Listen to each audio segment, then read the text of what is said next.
Eto mga boss, tingnan nga natin.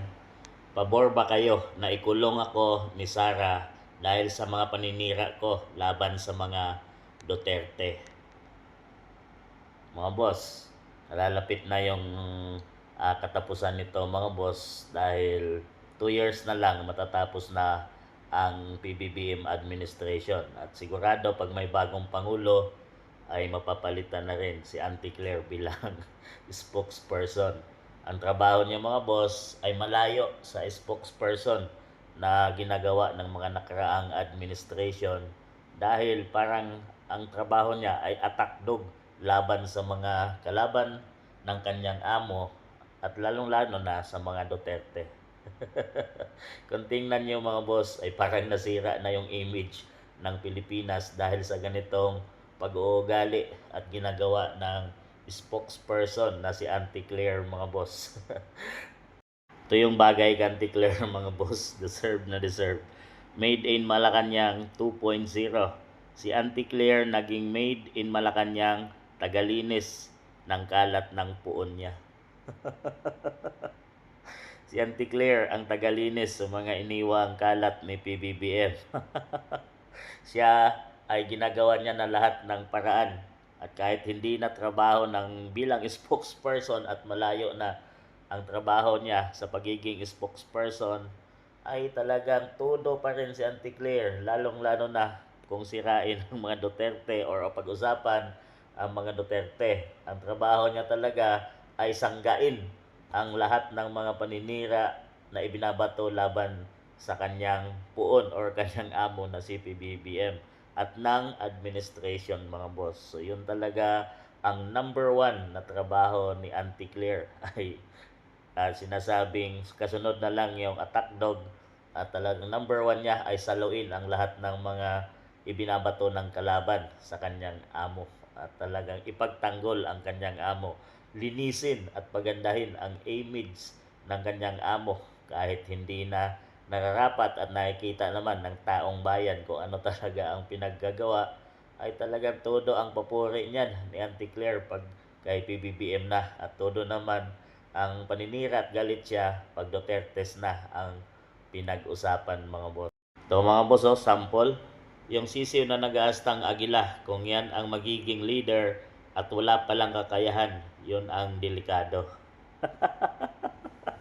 Walang kakayahan, eh, matagal lang may napatunayan si BP Inday Sara mula Davao City at lalong-lalo na sa pagiging Vice President.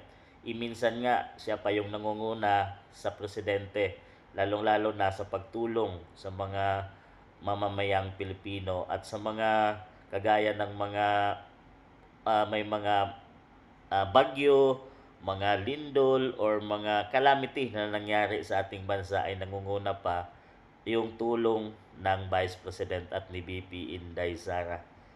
Sa delikado ay delikado talaga siya pag magiging susunod na Pangulo ng bansang Pilipinas dahil talagang magbabayad ang mga may kasalanan. Talagang humanda ang lahat, lalong-lalo na itong si Auntie Claire dahil nalalapit na ang sinasabi ni BP Inday Sara na paghuhukom dahil the reckoning is coming mga boss at talagang yun ang kinakatakot ng lahat.